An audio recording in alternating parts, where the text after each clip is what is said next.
final stages of this campaign. What we're here to do is let the mayor know that we want revenue to actually fund services, that we want revenue that is progressive, that it targets the right audience, the people who can afford to pay, and we want it substantial enough so that we aren't pitting services against each other.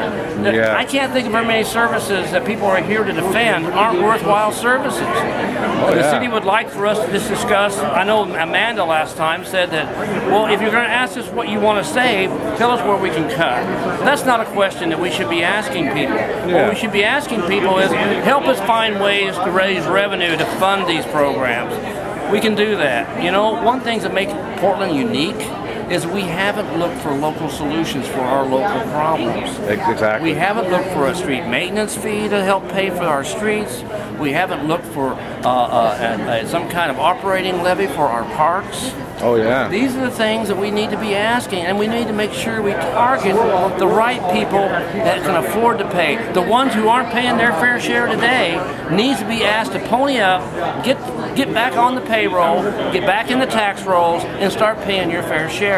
Because we've got some real human need here that has to be taken care of. Oh yeah. And the people who've been currently paying have been taxed out. We understand that. It's ridiculous. We've got to give them tax relief while we turn around and put the Phil Knights and other people who've benefited the most from our society back into the tax rolls.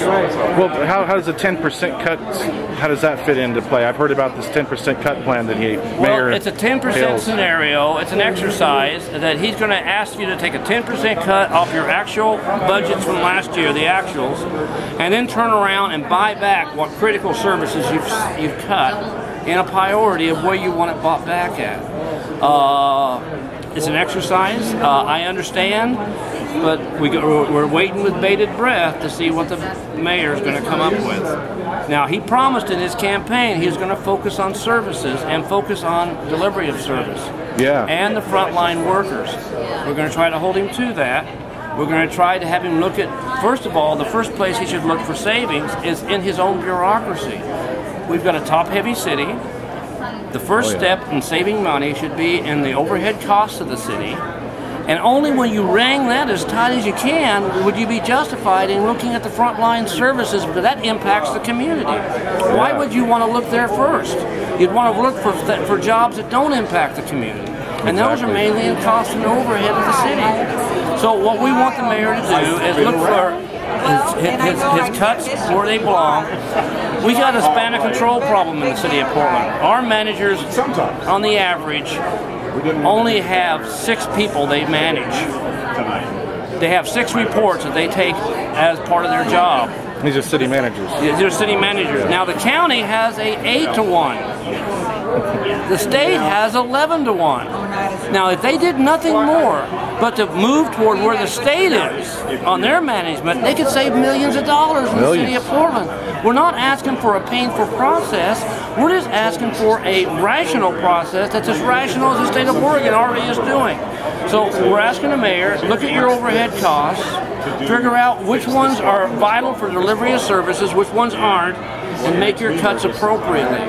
That's all we're asking to do. Exactly. Don't cut people in the public service sector. They're the Don't punish the public. Yeah, and jobs in general. The post office thing is ridiculous. They're trying to save the Salem Mill facility, and it's going to happen more and more of those are just austerity cuts in general. That's right. You can't cut your way to a better economy. Yeah. You got to build a better economy by putting demand back in it. That means you put people's paychecks. You make people's paychecks whole. Yeah. You want people buying products? Well, you're going to have to pay them a paycheck to get them to buy products. And so what we want to do is we only have a handful of living wage jobs left. A lot of them are concentrated in the city.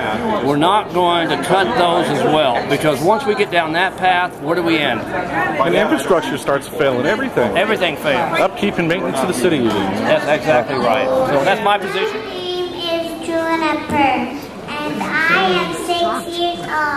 I am learning to swim at freshman pool, and it is the best pool ever.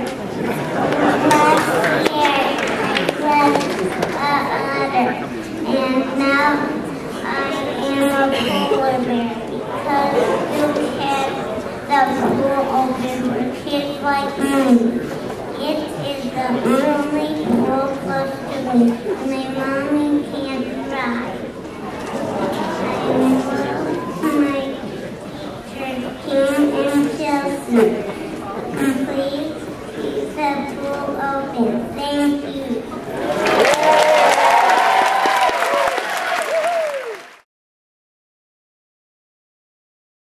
Joe and Bobby, boldly going where the corporate media won't.